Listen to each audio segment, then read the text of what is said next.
9:42 a.m. on June 13th, 2025, two Royal Air Force Typhoons scrambled their destination, Polish airspace, and fast. A Russian IL-20 reconnaissance aircraft has just crossed, ignoring radio hails and flying dark. But no missiles are fired and no shots ring out.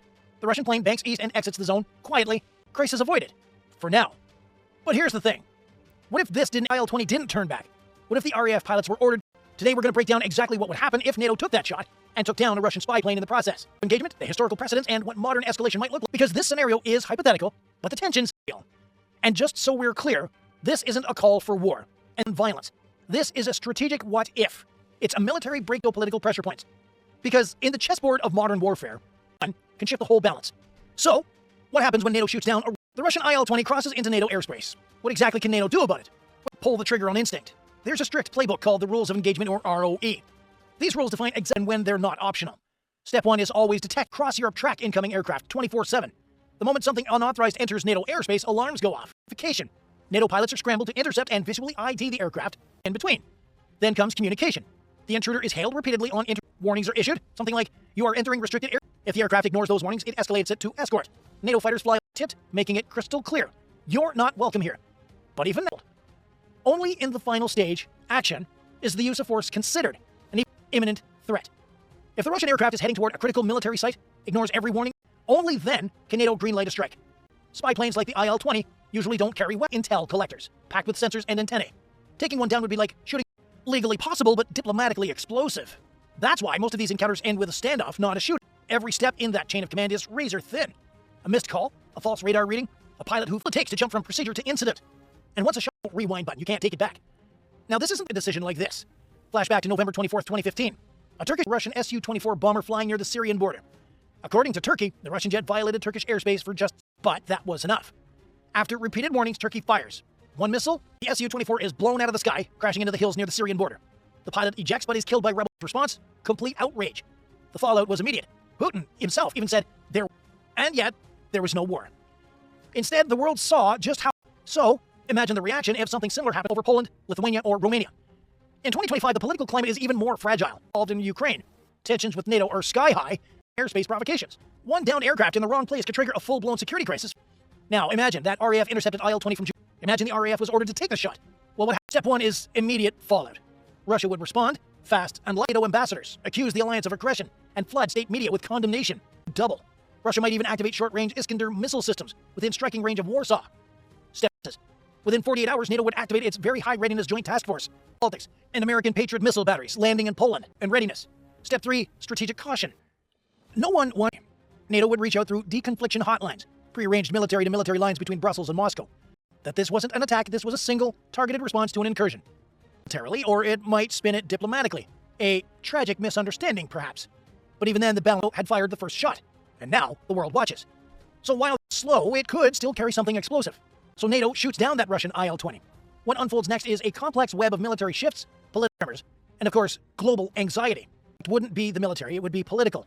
Within hours, Russia would summon NATO ambassadors and issue formal condemnations of aggression, even if it occurred after multiple ignored warnings. Russian state media would amplify across the line.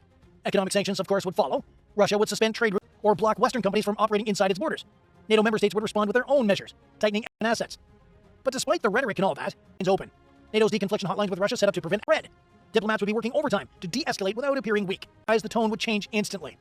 Expect an increase in Russian aerial activity near NATO's eastern borders. Su-30 flying tighter patrols over Kaliningrad, the Black Sea, and the air systems would go live. NATO air crews would face constant buzzing, close to provoke a response. In parallel, NATO would reinforce its presence. A Very High Readiness Joint Task Force unit could be moved to Poland or to the Baltic states within days. Systems, radar units, and naval patrols would follow.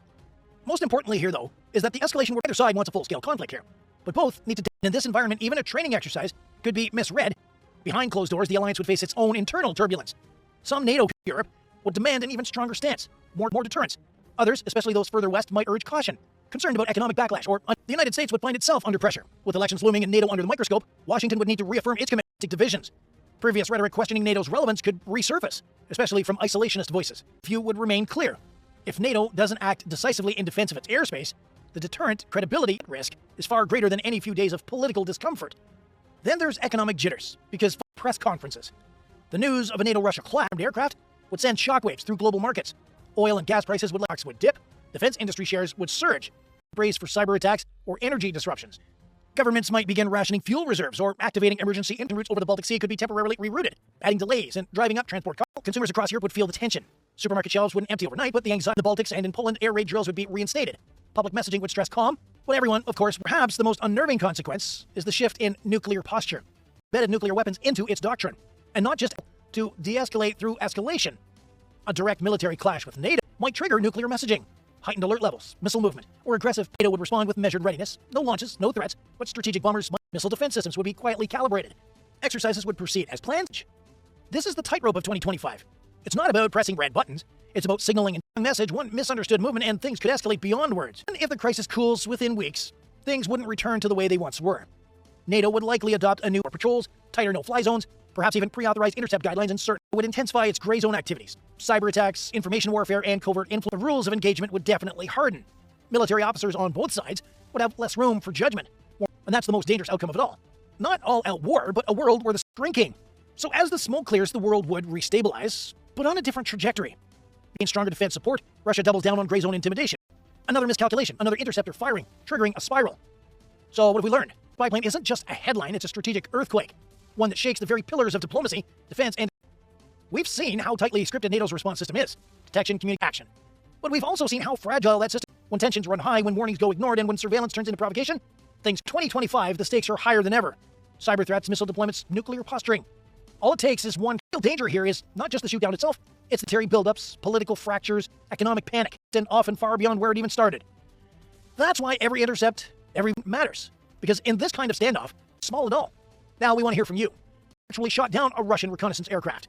Would react? Would NATO fracture or grow stronger? Drop your take in the comments. We're reading. You want to go a step further and support our channel here directly? Loyalty badges, priority comment replies, and help us bring more real-world military stories to the surface. Just get on board. Stay sharp, stay curious, and we'll see you in the next.